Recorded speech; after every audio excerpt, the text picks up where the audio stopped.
कुछ स्वादिष्ट है बनाना तो playrecipes.com पे जरूर है आना। जमशेदपुर नाम के राज्य में राम नाम का आदमी अपने परिवार के साथ रहता था। उसकी दूसरी पत्नी रजनी और पहली पत्नी की बेटी राधा और रजनी की बेटी दिशा घर में रहा करती थी। राम कड़ी मेहनत किया करता था। पत्नी रजनी उसकी बेटी दिशा का अच्छा लालन पोषण किया करती थी, लेकिन राधा का हमेशा तिरस्कार करती थी क्योंकि वो सौतेली लड़की थी।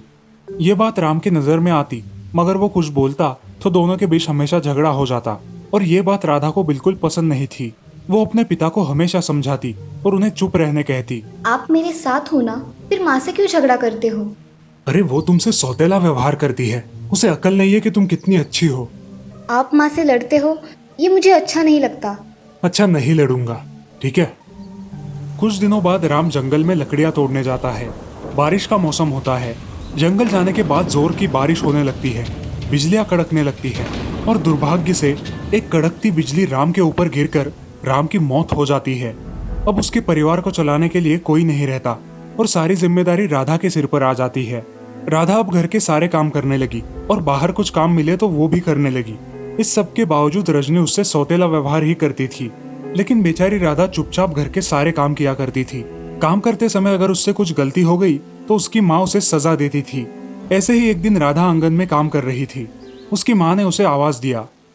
अरे ओ राधा, कहाँ मर गई? ये काम कौन करेगा? आई माँ। अरे जल्दी आ, क्या कर रही है? हाँ माँ, बोलो क्या काम है? ये यहाँ पड़े कपड़े ऐसे ही पड़े रहने देने वाली है क्या? तुझे कपड़े नहीं धोने हैं क्या? जी माँ, वो रह गया, अभी करती हूँ। राधा अब कपड़े धोने बैठती है और कपड़े धोते धोते बहुत रोने लगती है।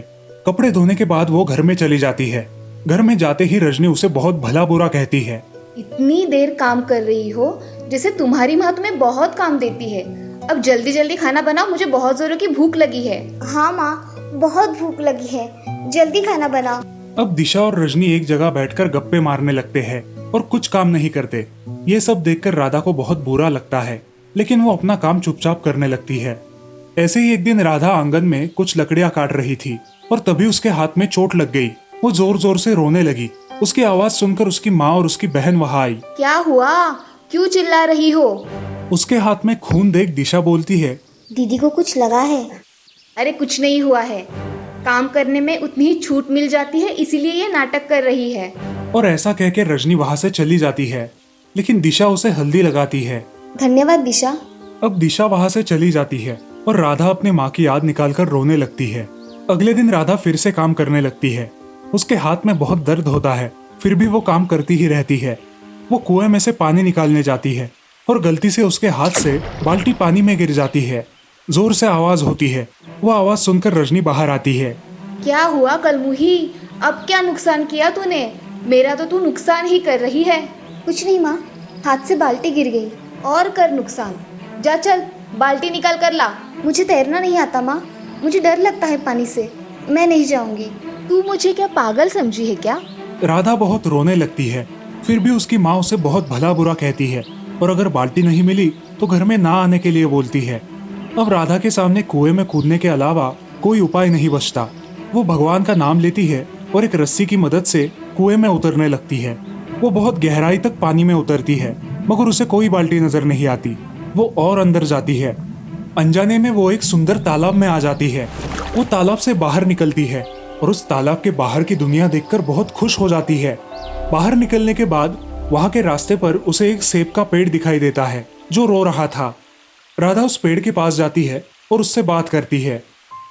हे सेब के पेड़, तुम क्यों रो रहे हो? क्या हुआ है तुम्हें? बेटी, मेरा ये पेड़ सेब के वजन से झुक गया है और मेरी टहनियाँ भी झुक गई है। इससे मुझे बहुत दर्द हो रहा है। क्या तुम मुझ पर लगे इन सेब को निकालोगी? क्यों नहीं पेड़, मैं अभी निकाल देती हूँ। ऐसा कहकर राधा उस पेड़ से सारे सेब निकाल लेती है।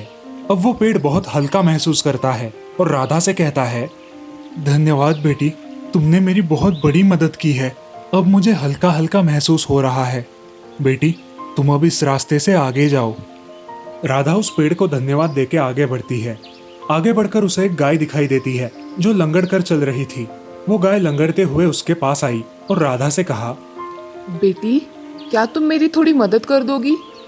हाँ करूँगी ना, बताओ क्या मदद करूँ मैं आपकी। मेरे पैर में कांटा चुभा है, क्या उसे निकाल दोगी? बहुत मदद होगी तुम्हारी। हाँ मैं निकाल देती हूँ। राधा गाय के पैर से कांटा निकाल देती है। कांटा निकालते ही गाय को बहुत अच्छा लगता है और गाय उसे आशीर्वाद देती है। मुझे मदद करने के लिए धन्यवाद। बेटी, अब तुम आगे जा सकती हो, और अगर तुम्हें कोई भी ज़रूरत हो तो तुम मुझे आवाज़ लगा देना, मैं आ जाऊंगी। अब राधा उस गाय के बताए मुताबिक एक पहाड़ी पर चढ़ने लगती है। चढ़ते चढ़ते रास्ते में उसे एक जंगल लगता है जहाँ बहुत सारे पशु पक्षी होते हैं। तभी एक चिड़िया उसके कंधे पर आकर बैठती है और उससे बातें करने लगती है। लड़की, तुम कहाँ से आई हो और यहाँ क्या कर रही हो? कुएं में मेरी बाल्टी गिर गई थी, इसीलिए उसे लाने के लिए मैं पानी में कूद गई और यहाँ आ पहुँची। यहाँ की दुनिया तो बड़ी ही अनोखी है। यहाँ के सारे प्राणी बोलते हैं क्या? हाँ, यहाँ के सारे जानवर बोल सकते हैं और अपने मुताबिक जी भी सकते हैं। इस जंगल को भगवान का आशीर्वाद मिला है। तुम अब आगे जाओ। ठीक है। अब चिड़िया जैसा बताती है वैसा ही राधा करती है। आगे जाकर उसे एक झोपड़ी दिखाई देती है जो घास से बनी हुई थी।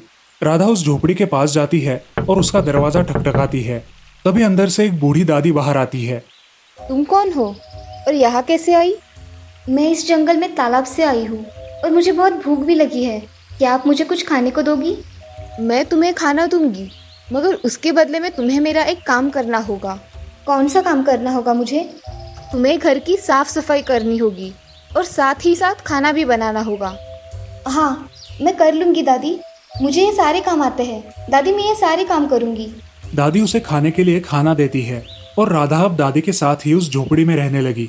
वो घर के सारे काम करने लगी और दादी को भी उससे लगाव होने लगा। ऐसे ही एक दिन राधा जंगल में घूम रही थी। वहाँ उसे एक सुंदर राजकुमार दिखाई दिया और देखते ही उसे वो पसंद आ गया। अब राधा बस उस राजकुमार के ही सपने देखने लगी। क्या सोच रही हो बेटी? तुम कुछ खोई खोई सी हो। दादी, आज मैंने जंगल में एक राजकुमार को देखा जो बहुत ही खूबसूरत है। बेटी, वो इस राज्य के राजा का बेटा है। वो बहुत ही दयालु और दिलदार है।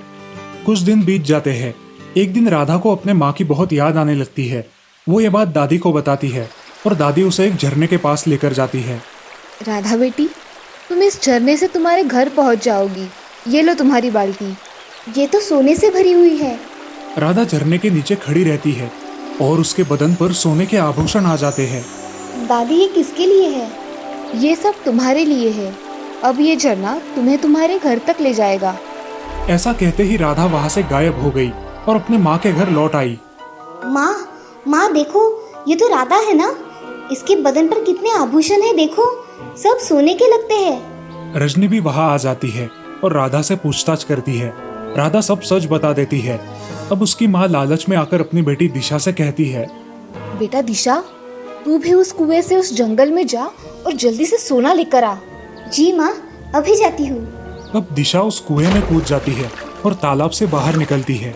वो राधा ने बताए हुए रास्ते पर चलने लगती है। उसे भी रास्ते में वो सेब का पेड़ दिखाई देता है। बेटी, मेरे पेड़ के सेब निकाल दोगी?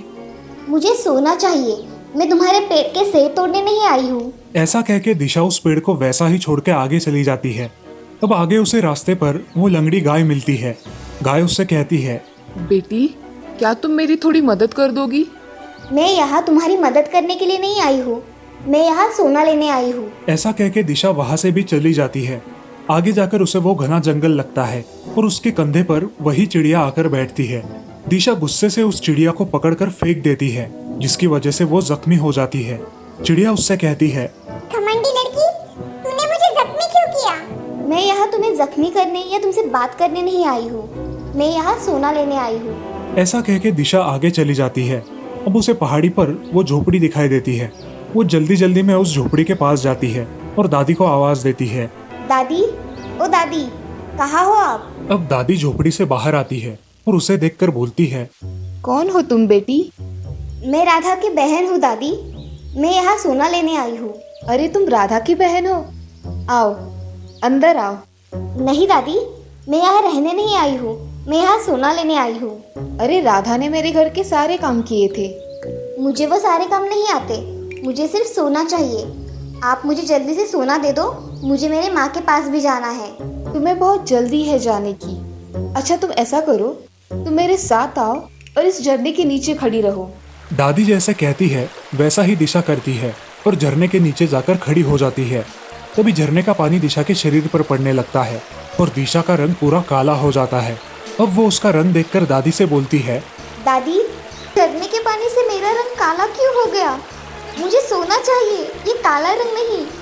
जिसका मन जैसा, ये झरना उसको वैसा ही फल देता है। राधा का मन साफ था, इसलिए उसको सोना मिला, और तुम सिर्फ अपने ही बारे में सोचती रहती हो, इसलिए तुम्हें इस जादुई झरने ने काला रंग दिया है। अब ये हमेशा तुम्हारे साथ रहेगा। अब तुम चाहो तो इस झरने से घर जा सकती हो। अब दिशा रोते हुए अपने घर पहुंच जाती है और घर पहुंचते ही अपने माँ से कहती है, माँ, देखो, उस दुनिया में कुछ नहीं मिलता। कौन हो तुम, और ये दिशा जैसी आवाज़ कहाँ से आ रही है? अरे माँ, मैं दिशा ही हूँ। मेरा रंग काला हो गया है उस दुनिया में जाके। ऐसा कैसे हो सकता है? ये कलमुही राधा तो इतना सोना लेकर आई और तुम ये काला रंग लेकर आई हो। अरे ओ राधा, कहाँ मर गई? जी माँ, आपने बुलाया? तूने मेरी दिशा को झूठ मूठ का बताया था ना? नहीं माँ, मैंने तो सही सही बताया था। ये ऐसा कैसे हुआ मुझे नहीं पता। अब रजनी उसकी बेटी के साथ ऐसा होने के बाद राधा से और बुरा व्यवहार करने लगी। वो अब दिन रात राधा से काम करवाने लगी। राधा का सारा सोना उसने अपने पास रख लिया और राधा को रोज परेशान करने लगी। ऐसे ही एक दिन राधा उस दुनिया के वो सुनहरे पल याद कर कर रो रही थी। उसे वो गाय, वो पंछी और दादी, इन सब की याद आ रही थी। राधा को उस राजकुमार की भी बहुत याद आ रही थी। अब राधा ने तय किया कि उसे उस दुनिया में वापस जाना है। राधा ने उस गाय को आवाज दी, हे जादुई गाय, क्या तुम सुन सकती हो? मुझे यहाँ से ले जाओ। अब वो जादुई गाय वहाँ आ जाती है और तभी क्या हुआ है बेटी, तुम ऐसे रो क्यों रही हो? क्या आप मुझे आपकी दुनिया में ले जा सकती हो, हमेशा के लिए? हाँ बेटी, ले जा सकती हूँ। चलो चलते हैं, तुम मेरी पीठ पर बैठो, हम वहाँ चले जाएंगे। राधा उस गाय की पीठ पर बैठकर उस जादुई दुनिया में वापस चली जाती है। अब गाय उसे उस जंगल में लेकर जाती है। वो जंगल एक बड़े नगर में परिवर्तित हो गया था। उसके बाद गाय उसे पहाड़ी पर लेकर जाती है जहाँ बूढ़ी दादी रहती थी। अब उस दादी की झोपड़ी की जगह एक बड़ा राजमहल था और वो दादी वहाँ की महारानी थी। दादी, ये सब ऐसा कैसे हो गया?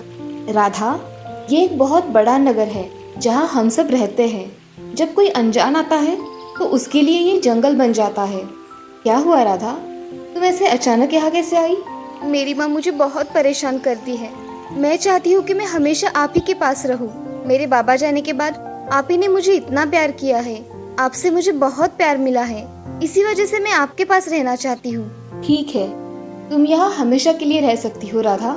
तुम्हारा अच्छा स्वभाव हमें बहुत पसंद आया, इसीलिए मैं चाहती हूँ कि आप मेरे राजकुमार से शादी कर लो और हमेशा के लिए इस राज्य में राज करो।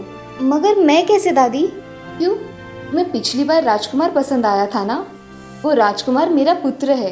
क्या तुम उससे शादी करना चाहोगी? हाँ। दादी अपने पुत्र को राधा से मिलाती है और उस राजकुमार को भी राधा देखते ही पसंद आ जाती है। अब उन दोनों की शादी धूमधाम से होती है और राधा उस नगर की महारानी बन जाती है और खुशी खुशी उस राज्य में अपना जीवन व्यतीत करती है। सुवर्णगढ़ राज्य के राजा कनकसेन बहुत ही होनहार थे। उनका राजपुत्र सुवर्णकांत और राजकन्या कंचना बहुत ही सुंदर दिखते थे।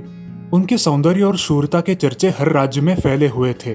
एक दिन सुवर्णकांत अपने मन की बात अपने पिताजी से कहता है, पिताजी, मेरा राज्याभिषेक होने से पूर्व मैं ये पूरा देश भ्रमण करना चाहता हूँ। मुझे इसके लिए आज्ञा चाहिए। राजपुत्र, आपकी इच्छा अनुसार आप देश भ्रमण कर सकते हैं, मगर आपको 1 वर्ष के अंदर देश भ्रमण करके राज्य में लौट आना होगा। ठीक है पिताजी, 1 वर्ष में मैं वापस लौट आऊंगा। ऐसा कहकर राजपुत्र सुवर्णकांत अपने माँ, पिताजी और लाडली बहन कंचना से विदा लेता है और देश भ्रमण पर निकल जाता है। ऐसे ही बहुत दिन बीत जाते हैं। लगभग 10 महीने पूरे हो जाते हैं। अब राजकुमारी कंचना का राजमहल में मन नहीं लगता। एक दिन उसे बहुत बुरा सपना आता है। रात भर वो उस सपने की वजह से सो नहीं पाती। अगले दिन वो अपने पिताजी से कहती है, पिताजी, मुझे कल रात को बहुत बुरा सपना आया कि भैया किसी विशाल सरोवर में डूब रहे हैं। उनकी आंख नाक में पानी गया है और वो मुझे सहायता के लिए पुकार रहे हैं। मैं इस स्वप्न से विचलित हुई हूँ पिताजी। पुत्री कंचना, तुम चिंता मत करो। राजपुत्र सुवर्णकांत बहुत ही शूरवीर है। वो जल्द ही सही सलामत लौट आएंगे। ऐसा कहकर महाराज ने अपनी पुत्री को समझाया। अब महाराज ने अपने सैनिकों की एक विशेष सेना को राजकुमार की तलाश में भेज दिया और राजकुमार का इंतजार करने लगे। अब 1 साल हो गया। राजा बहुत चिंतातुर होने लगे। कुछ दिनों में राजा के सारे विशेष सैनिक वापस आ गए। उन्हें राजकुमार नहीं मिला था और सिर्फ इतनी जानकारी मिली थी कि राजकुमार अंत में अपरपुर नाम के राज्य में गए थे। अब राजा के पैरों के नीचे की जमीन ही खिसक गई थी। राजपुत्र का कहीं पता नहीं चल रहा था। कंचना को अपना सपना सच होते दिखाई दे रहा था। वो बहुत चिंतित हो गई थी। एक दिन उसने राजा से कहा, पिताजी, आप मुझे भैया को खोजने की इजाजत दे दीजिए। मैं भैया को खोज कर लाऊंगी। नहीं राजपुत्री, आप नहीं जाओगी। आपका जाना उचित नहीं होगा। हम देखते हैं कि क्या उपाय कर सकते हैं। आप चिंता ना करें। महाराज अब बहुत चिंता में पड़ जाते हैं। अब मैं क्या करूं जिससे मेरी समस्या का समाधान मिल जाए। कुछ दिन ऐसे ही बीत जाते हैं मगर राजकुमार का कोई पता नहीं चलता। पिताजी, आप मेरी चिंता ना करें। आप तो जानते हैं कि मैं शस्त्र विद्या में निपुण हूँ और युद्ध कला में भी निपुण हूँ। आप ऐसी छोटी मोटी समस्या से कैसे डर सकते हैं? मैं मेरे भैया को खोजने के लिए आकाश पाताल एक कर दूंगी। पिताजी, आप मुझे कृपया जाने की अनुमति दे दीजिए। ठीक है कंचना, मैं तुम्हें जाने की अनुमति दे रहा हूँ, मगर तुम एक वादा करो कि अगर स्वर्णकांत का कुछ पता न चला तो तुम वापस राज्य में लौट आओगी। ठीक है पिताजी, मुझे आशीर्वाद दीजिए। विजय बहु पुत्री। अब कंचना सुबह ही यात्रा के लिए निकल पड़ती है। वो एक लड़के की तरह अपना वेश परिधान कर लेती है और लगातार 7 दिन तक घोड़े पर सवार होकर अपना सफर करती है। आखिर वो अपरपुर नाम के राज्य में पहुंच जाती है। उस राज्य के सीमा के शुरू होते ही एक कुएं के पास उसे बहुत भीड़ दिखाई देती है। राजकुमारी वहां जाकर देखती है तो एक बूढ़ा आदमी जोर से रोता हुआ दिखाई देता है। वो भीड़ से पूछती है, क्या हुआ है? यहाँ ये आदमी क्यों रो रहा है? अरे बेटा, यहाँ इस बूढ़े आदमी के बेटे ने पानी में कूद के जान दे दी है। बहुत देर हो गई है मगर अभी तक उसकी लाश नहीं मिली, इसलिए सारे लोग चिंता में है। कंचना ये सब सुनकर पानी में छलांग लगाती है मगर पानी में उसे कोई नजर नहीं आता। वो पानी के तले जाकर खोजती है। उसे वहाँ एक बड़ा सुरंग दिखाई देता है। वो सुरंग में जाकर देखती है तो वहाँ एक लड़की अपनी वीणा बजा रही थी और एक आदमी उस वीणा का आनंद ले रहा था। कंचना समझ जाती है कि वो वही आदमी है जिसके पिता बाहर रो रहे हैं। कंचना के अंदर जाते ही वीणा वादन बंद हो जाता है। वो उस लड़की से बोलती है, आप कृपया करके इस आदमी को जाने दीजिए। इसके माता पिता बाहर शोक मना रहे हैं। वो आदमी चाहे तो जा सकता है, मैं रोकूंगी नहीं, मगर मैं बाहर नहीं आ सकती। मैं बाहर आ गई तो मेरी सारी शक्तियाँ चली जाएगी। कंचना उस आदमी को समझाकर वहाँ से लेकर चली जाती है। बाहर आकर कंचना के साथ उस आदमी को देखकर सब लोग खुश हो जाते हैं। धन्यवाद बेटा, मैं तुम्हारा कैसे शुक्रिया अदा करूं। तुम कहाँ से आई हो बेटा? यहाँ आज तक तो कभी नहीं देखा। बाबा, मैं सुवर्णगढ़ से आई हूँ। मुझे यहाँ का जो माया सरोवर है वहाँ जाना है। बेटा, तुम वहाँ क्यों जाना चाहती हो? वहाँ जो भी गया है वो वापस नहीं आया। मेरी सलाह मानो, तुम वहाँ जाने का ख्याल दिल से छोड़ दो। बाबा, मुझे वहाँ जाना ही है। आप मुझे सिर्फ बताइए कि वहाँ कैसे जाना है। बेटा, तुम्हें वहाँ जाने के लिए सिर्फ इस राज्य के महाराज की आज्ञा लेनी होगी और उनकी आज्ञा लेने के लिए तुम्हें उन्हें अलग अलग प्रकार के मूल्यवान रत्न देने होंगे। शायद तब वो तुम्हें वहाँ जाने की अनुमति दे दे। धन्यवाद बाबा। ऐसा बोल के कंचना वहाँ से निकलती है और उनके पास के वो अलग अलग मूल्यवान रत्न लेकर नगर में प्रवेश करती है। अब वो राजा के दरबार में हाजिर होती है और उनसे कहती है, महाराज, मैं सुवर्णगढ़ से आई हूँ और आपके लिए वहाँ के अलग अलग मूल्यवान रत्न लेकर आई हूँ। आपको पसंद आते हैं क्या? देख लीजिए। अति सुंदर। ऐसे मूल्यवान रत्न आज तक हमने नहीं देखे। आपने इतने सुंदर और कीमती रत्न हमें दिए हैं। अब आपको हमारा मेहमान बनके कुछ दिन हमारे महल में रहना होगा। धन्यवाद महाराज। कंचना महाराज का दिल जीत लेती है और महल में 5 दिन रुककर फिर वहाँ से निकलने का विचार करती है। आप यहाँ हमारे मेहमान हो, मगर आप इतनी दूर किस लिए आए हैं आपने ये अभी तक नहीं बताया। महाराज, आप मुझे वचन दीजिए, तभी मैं आपको बताऊंगी। अगर आप क्रोधित हो गए तो? वचन दिया आपको, आप जो भी मांगोगी आपको मिल जाएगा। महाराज, मुझे आपके नगर में जो माया सरोवर है वहाँ जाना है। मैं उसे देखना चाहती हूँ। ठीक है, आपको वहाँ जाना है तो आप जा सकते हो, मगर वो सरोवर बहुत ही माया से भरा हुआ है। आप जरा संभल कर जाइए। धन्यवाद महाराज। उसी दिन कंचना सरोवर को देखने चली जाती है। महाराज की आज्ञा साथ होने के कारण उसे कोई भी रोकता नहीं। उसके वहां जाते ही उस माया सरोवर का दरवाजा खुल जाता है और उसके अंदर जाने के बाद दरवाजा अपने आप बंद भी हो जाता है। वो माया सरोवर पूरा माया से बना हुआ था। वह आज तक जो भी गया था वो लौटकर कभी वापस नहीं आया था। कंचना थोड़ी देर चलती है। कुछ देर बाद एक डरावना आदमी आकर उससे कहता है, आइए, आपका यहाँ स्वागत है, आइए मेरे साथ। कंचना उसके साथ चलने लगती है। हमारे यहाँ मेहमानों को इस सरोवर में नहलाने की परंपरा है। आप उस सरोवर के बीचों बीच जाइए, मैं आपके पीछे आता हूँ। कंचना के कमर तक पानी पहुंच गया था। अब कंचना बड़ी सावधानी से आगे बढ़ने लगती है। वो आदमी कंचना के पीछे ही चलने लगता है। अब पानी कंचना के गर्दन तक आ जाता है। वो डरावना आदमी कंचना को नहलाने के लिए एक लोटे से उसके सिर पर पानी डालता है। वो ऐसे 3 बार करता है और तीसरी बार वो लोटा पानी में उल्टा डाल देता है।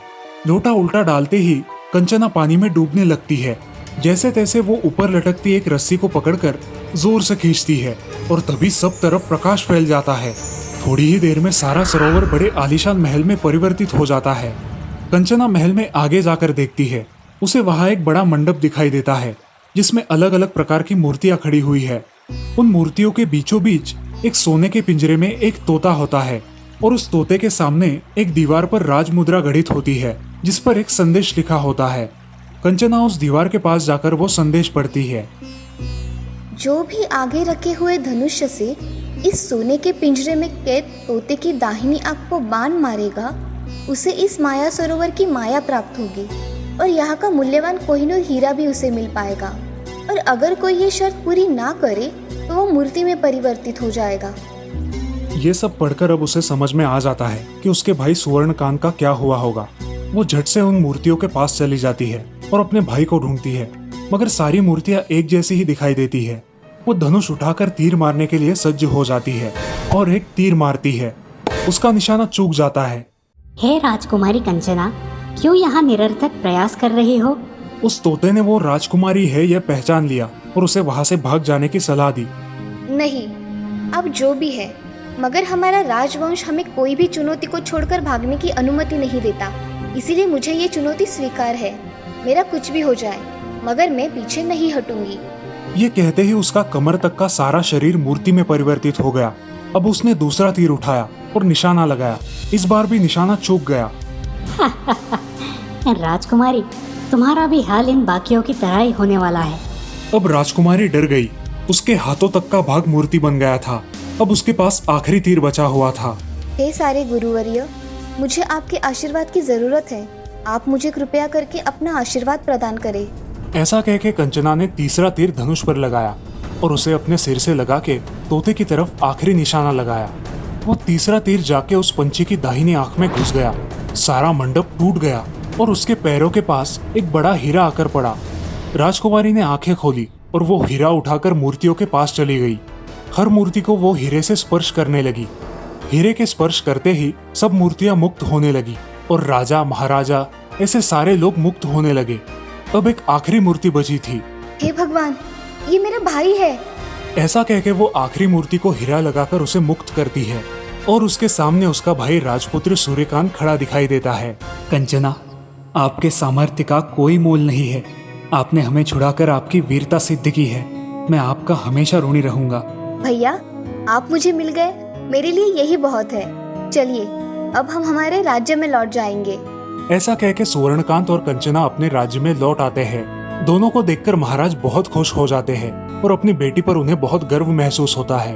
अब महाराज कनकसेन अपने राजपुत्र का राज्याभिषेक कर देते हैं और राजकुमारी कंचना का विवाह भी एक बड़े राज्य के राजकुमार से धूमधाम से करते हैं।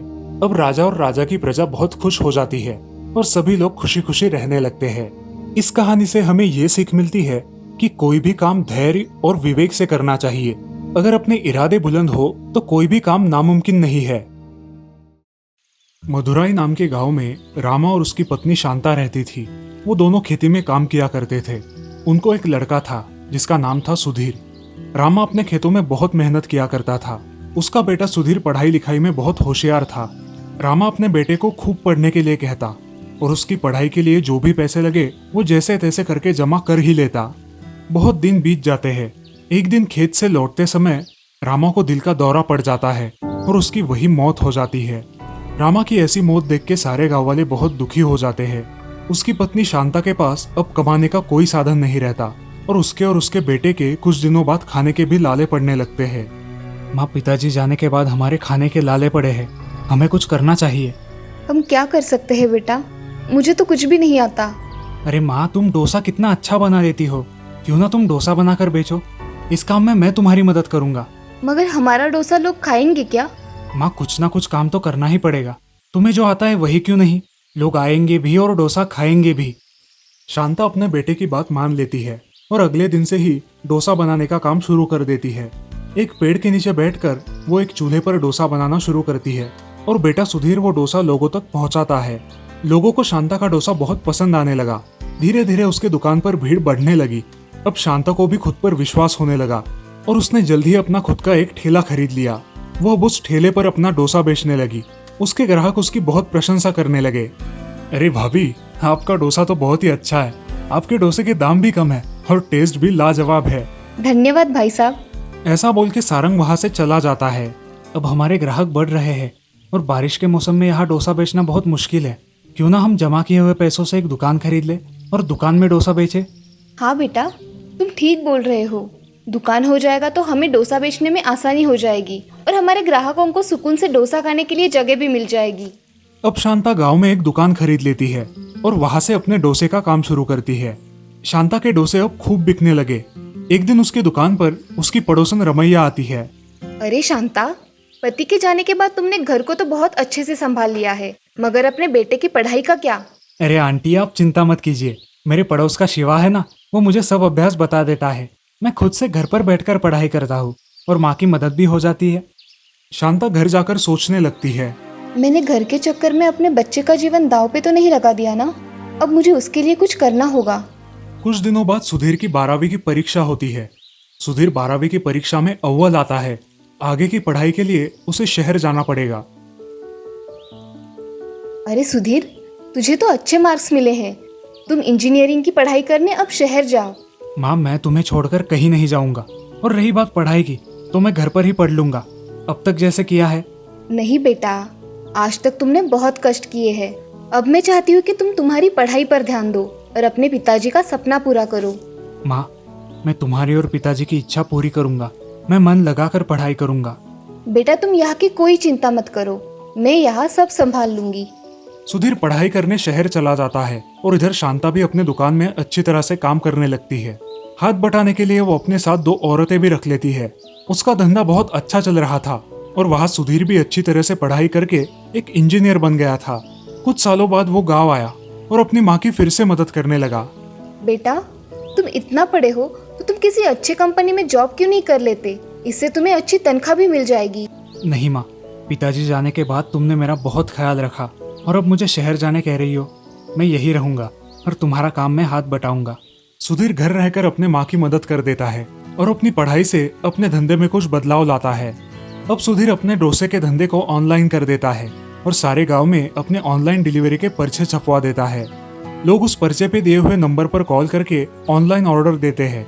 अब शांता के लिए और कुछ काम वाली औरतें आती है और कुछ डिलीवरी बॉय भी काम करने लगते हैं। अब डोसे की डिलीवरी लोगों के घर पर होने लगी और कस्टमर्स बहुत खुश हो गए। शांता डोसा वाले, हाँ बोलिए, क्या चाहिए आपको? मुझे 4 प्लेट डोसा और एक्स्ट्रा चटनी चाहिए। जी मिल जाएगा, अभी भिजवा देता हूँ। अब शांता का धंधा बहुत अच्छी तरह से चलने लगा।